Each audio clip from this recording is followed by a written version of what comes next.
Siemano, jednej litery brak, drugiej litery brak. Na szczęście słońca w Reading nie brak i mam nadzieję, że również w lokalu, który zaraz odwiedzimy, nie będzie brakowało pewnego dania, na które jechałem 4 godziny. Zapraszam na epizod.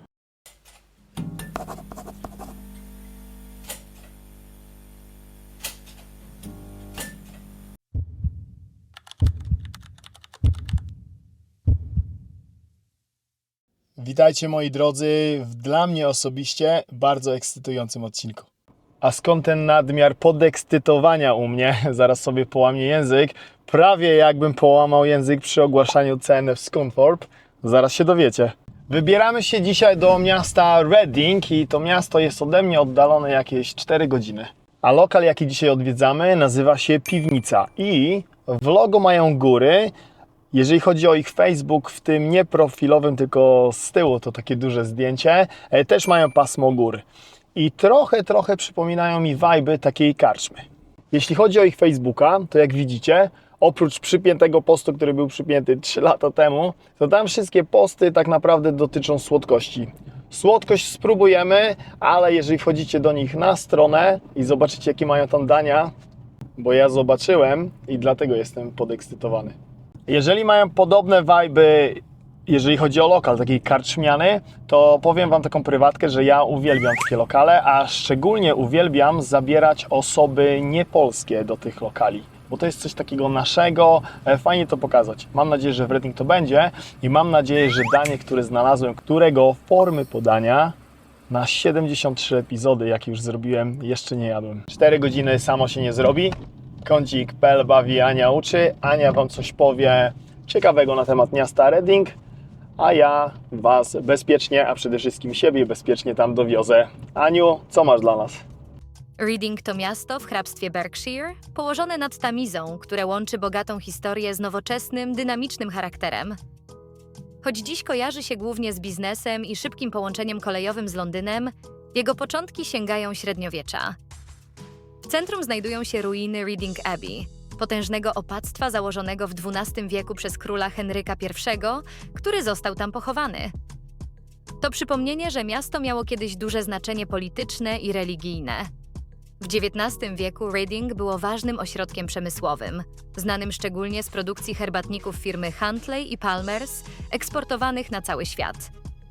Dziś to prężnie rozwijające się centrum biznesowe, przyciągające firmy technologiczne i młodych ludzi z różnych krajów. Nowoczesne budynki przeplatają się tu z historyczną zabudową, tworząc ciekawy kontrast. Miasto ma również swoje muzyczne oblicze. Każdego lata odbywa się tu słynny Reading Festival, jeden z największych festiwali muzycznych w Wielkiej Brytanii. Na co dzień Reading oferuje spokojniejsze atrakcje. Spacery nad Tamizą, zielone parki i przytulne puby z typowo brytyjską atmosferą. To miejsce może mniej turystyczne niż Oxford, ale z pewnością pełne własnego, wyraźnego charakteru. Witajcie w mieście Reading.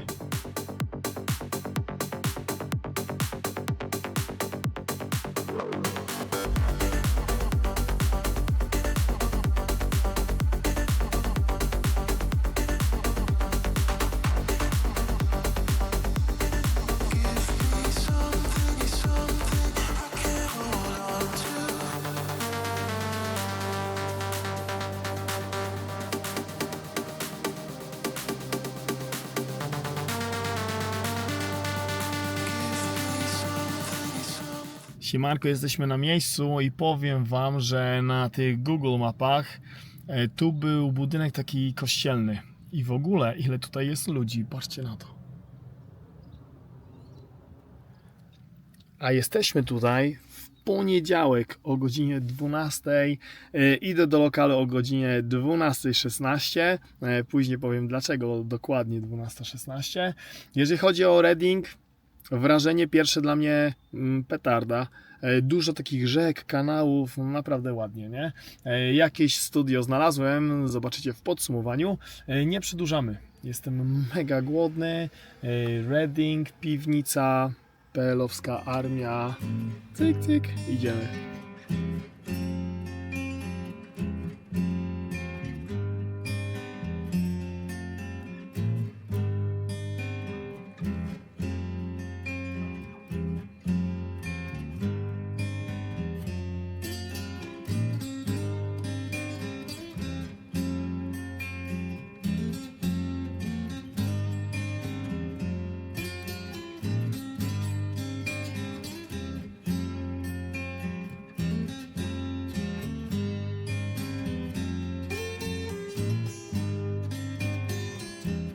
tradycja musi być podtrzymana i jeżeli widzicie dobrze to, co ja widzę, to przed nami jest chleb ze smalcem i z ogórami kiszonymi. Ślina mi okrutnie leci. To jest jeden ze starterów. Zaczynam od tego starteru, bo on mi się do czegoś przyda. A do czego mi się przyda? Do tradycji zdrówka. Za Ciebie, Doroto. Dorota to jest The Big Boss. Za Ciebie, Darku. Za Ciebie, Kasiu, Katarzyno. Za Ciebie, mały Oskarku, jeżeli to oglądasz, a na pewno tego nie oglądasz. I za resztę ekipy z piwnicy z Reading. Za Reading ogólnie. I za Was, moi drodzy widzowie, Wasze zdrówko. Shot wypity. Teraz trzeba takim ogóraskiem zagryźć.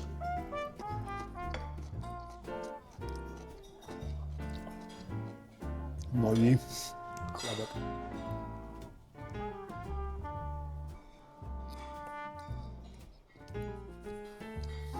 No ja.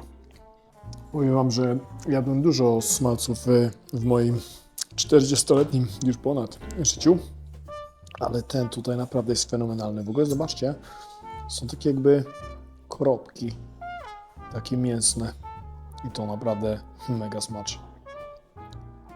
Do głównego dania, jakie zamówiłem i jakie w formie podania nigdy jeszcze na tym kanale nie jadłem, chciałem zamówić sobie osobno sos borowikowy, bo Dorota powiedziała, że ich sos borowikowy wymiata. Ale wziąłem sobie zupę borowikową i Dorota powiedziała, że to są bardzo podobne, praktycznie te same smaki. Dlatego zrezygnowałem z tego sosu borowikowego do mojego głównego dania, bo ten sos borowikowy nie pasuje za bardzo do mojego głównego dania. A co to jest za główne danie? Zaraz się dowiecie, bo najpierw próbujemy tej zupy borowikowej. I już lubię konsystencję tego. To jest w ogóle taki chyba makaronik. No i grzyby, i to jakieś pokaźne.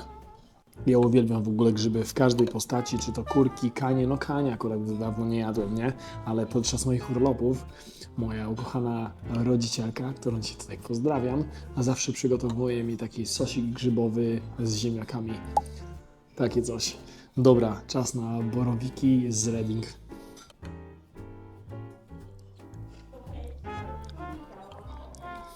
O. Tak, to jest taki malutki makaronik. Ale ja teraz chcę borowika. Patrzcie, jaki on jest w ogóle ogromny.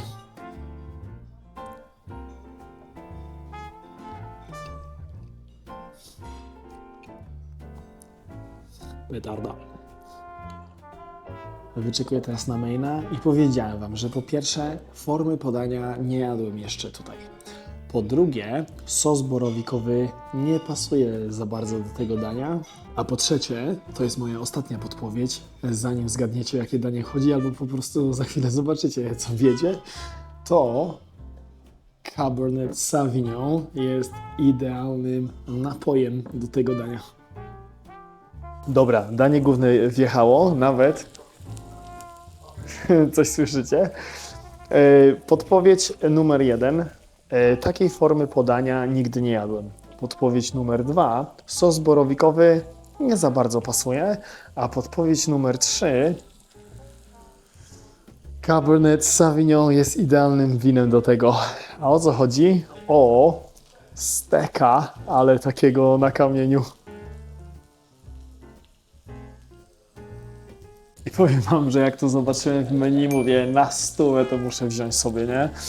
W ogóle, zanim to zacznę przekrajać, to pokażę Wam dokładnie, co tutaj jest. Jest, albo są ziemniaczki, jest taka pyszna, mam nadzieję pyszna, suróweczka, jest kawałeczek, spory nawet, mięska na tym kamieniu, czosnek, tam nie wiem co to jest, tam jest ogóreczek, a tu jest sosik. Dobra, ogólnie mi się zdaje, że to się kroi i te kawałki daje się na ten kamień. Zobaczymy.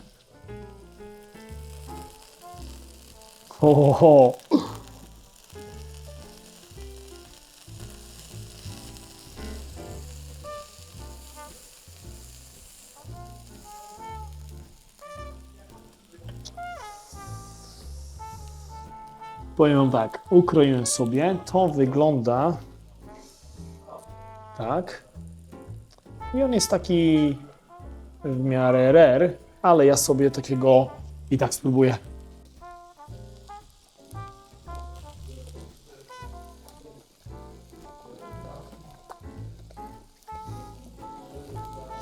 Mega. Pokroję sobie to wszystko w plasterki, zaraz to zobaczycie. Poukładam sobie na tym kamieniu i zaraz pokażę wam i sam spróbuję tego wszystkiego innego.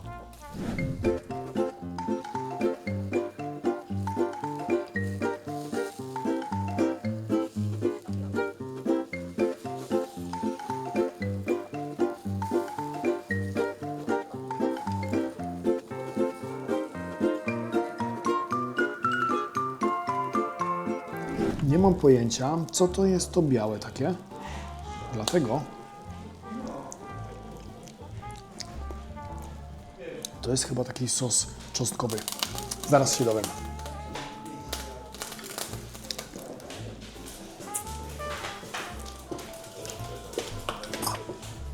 Przepraszam, Darku.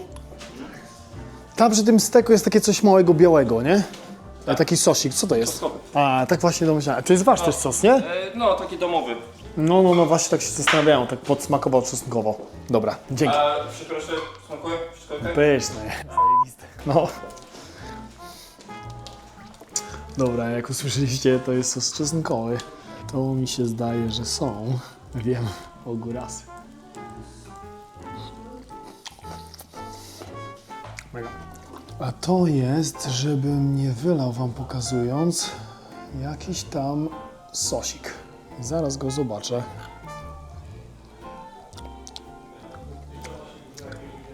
Klasyka, czyli co? Czerwone winko. Chodź tu. O wilku mowa. Czerwone winko do steka to jest mus. A co jest jeszcze mus do steka i nie chodzi o właśnie sos borowikowy? Peppercorn sauce. I zaraz go spróbujemy z tym mięsem. Dobra, ściągamy mięsko, ale jeszcze sobie je przekroję, w razie czego na połowę. Takie 2 kawałeczki i damy go sobie tutaj na talerzyk. A dlaczego go damy? Bo polejemy go z tym sosem.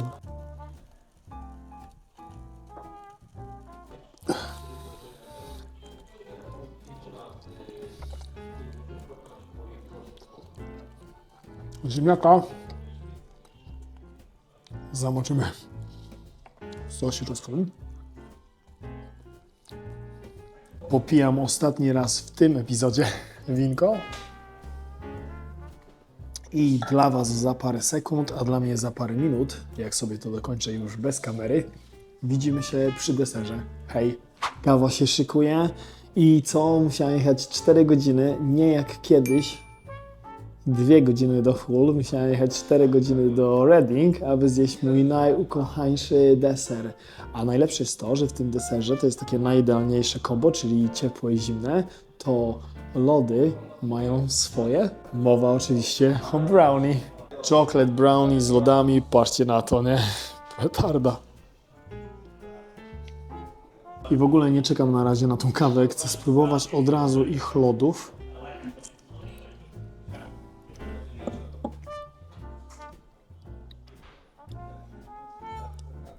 Śmietanka przezimne. Jak to lody mają w znaczeniu. I wjeżdżamy od razu w ciepłe brownie. Macie, żeby nie było.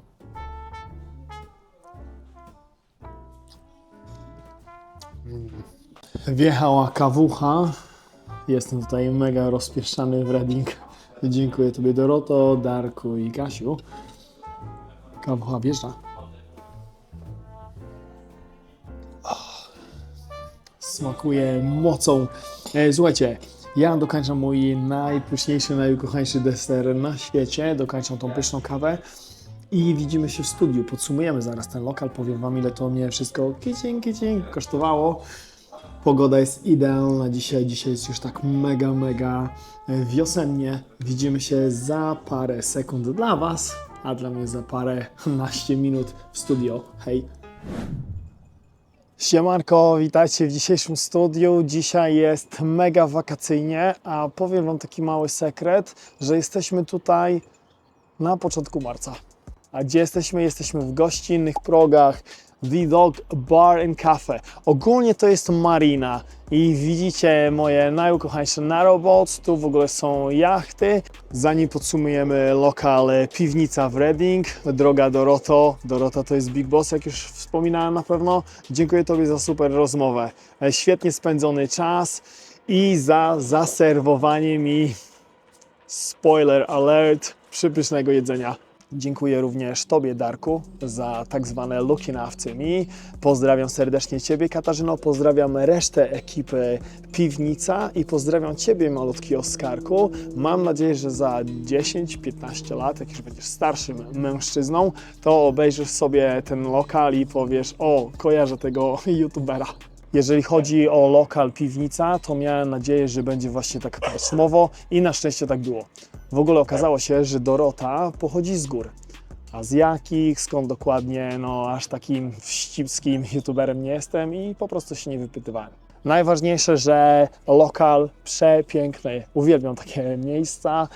To są właśnie idealne miejsca dla, nie wiem, jeżeli macie mieszane związki albo znajomych po prostu, nie Polaków, to fajnie ich tam zaprosić. Masa najstaczy, fanna fontanna przy wejściu, fajny klimat i powiem Wam, że nawet fajnie to wygląda z tym telewizorem i wiem, dla tych czepiaczy może tak będzie, a to tylko telewizor z tym ogniem, ale i tak to daje fajnego klimatu, nawet taki ogień z ekranu. Jeżeli jeden z drugim kanapowym ekspertem tak marudzicie, albo macie takie sugestie komentarzowe, to proponuję Wam otworzyć lokal, dać tam normalny kominek, palić w nim non-stop i dajcie mi znać, ja z miłą chęcią tam pojadę, nagram i widzom pokażę.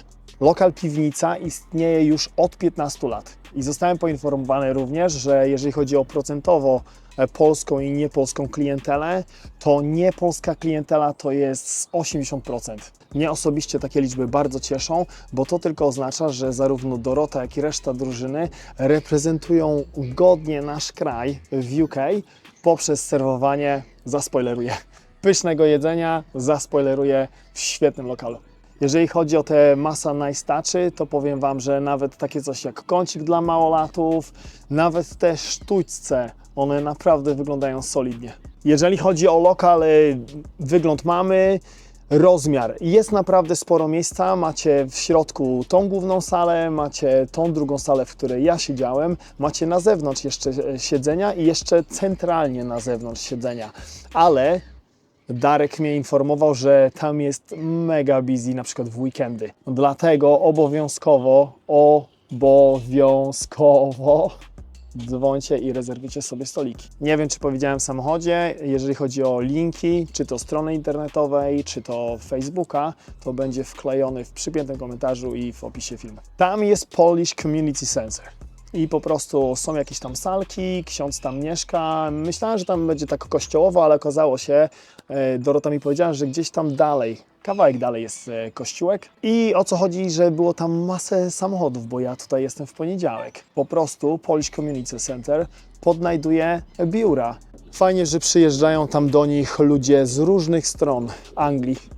Moje okolice, para z Manchesteru jakaś regularna, nawet były osoby z Kent, a my w Kent byliśmy, a dokładnie na śniadaniu u Sławomiry i u Przemka w Deal. Zobaczcie sobie ten, uważam, fajny odcinek i to mnie cieszy, że nie jestem jedynym takim wykolejeńcem, który nie ma problemu wsiąść w samochód, jechać 4 godziny, zwiedzić nowe miejsce i skosztować, zaspoileruję, pysznego jedzenia. A skoro o jedzeniu mowa, to czas na ceny. Zaczęliśmy w piwnicy wizytę od szota wódeczki i szot wódki kosztował 3 funty 20 pensów. Jako pierwszy starter mieliśmy zupę borówkową i zupa kosztowała 8 funtów. Chleb ze smalcem kosztował 7 funtów. Zanim główne danie wjechało, duża lampka wina czerwonego i Cabernet Sauvignon kosztowało 8 funtów. Stek podany na kamieniu i to wszystko, co tutaj widzicie, kosztowało 35 funtów. Deser mój najukochańszy, czyli chocolate brownie. Ja sobie wziąłem dodatkowo lody i to kosztowało 6,50. Za kawę czarną, bez cukru, bez mleka, bo innej nie pijam, ta kawa kosztowała 3 funty. za całość w lokalu, piwnica, Reading, zapłaciłem 70 funtów 70 pensów.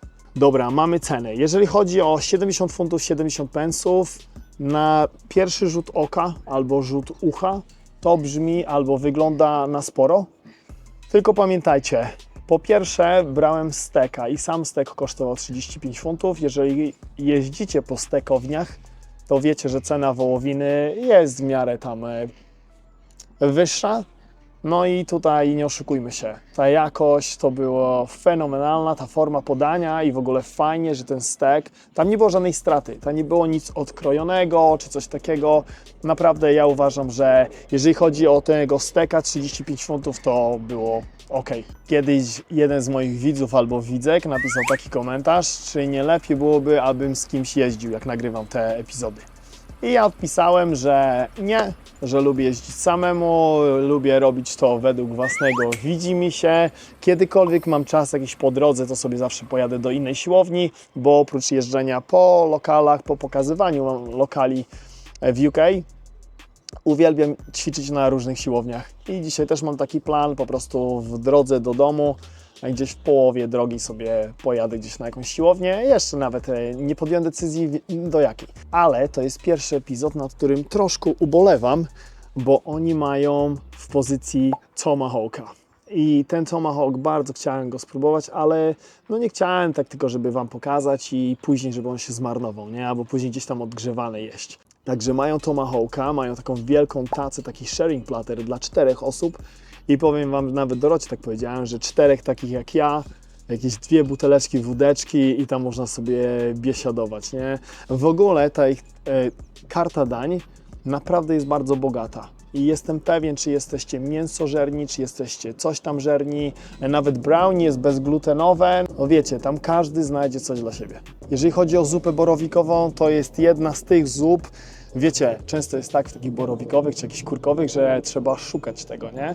No tam widzieliście jakie kawały wielkie tych borowików, fajne te dodatki z tym makaronikiem, chleb swój, ten smalec, no duży statement, nie? Uważam, że dla mnie osobiście to był najpyszniejszy smalec, jaki jadłem, chociaż no w Scunthorpe tutaj też jadłem coś pysznego, tylko że to było troszkę inne, nie? Ale ten tutaj smalec, ten chleb, porcja też naprawdę spora. No ja uważam ogólnie za to wszystko co wziąłem, 70 funtów to jest jak najbardziej normalna cena. Dobra, mamy wszystko ogłoszone. Czas na werdykt. Piwnica w Reading, lokal uważam zdejmy oksy, za lokal, który to są fanfary dla świeżaków, jakbyście nie widzieli, za lokal, który smaczy. Wygląd lokalu przepiękny, wybór fenomenalny, jakość jedzenia, porcje, winka, wódeczki, piwka, no coś super, nie? Mają swoje lody w ogóle, te brownie to właśnie wziąłem sobie z lodami, no coś naprawdę fenomenalnego, super obsługa, ja jak byłem to tam praktycznie chyba z 2 osoby były polskie, a tak wszystko nie polskie, mnie to cieszy. Dajcie znać, czy Wy byliście w piwnicy, czy Wy byliście w Reading, czy w ogóle byliście na tej marinie. I czas na finalny apel, ale wiecie co? Złamię prawo i sobie pójdę tutaj do tego mostku.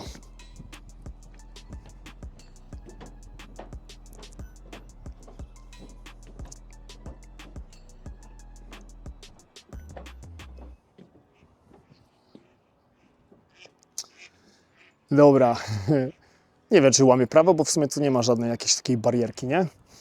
Po pierwsze, nie przepracowywać się. Po drugie, uśmiechać się do siebie. Bądźcie życzliwi, wspierajcie się, bo pamiętajcie, nikt za nas tego nie zrobi, jak się sami nie będziemy wspierać, nie?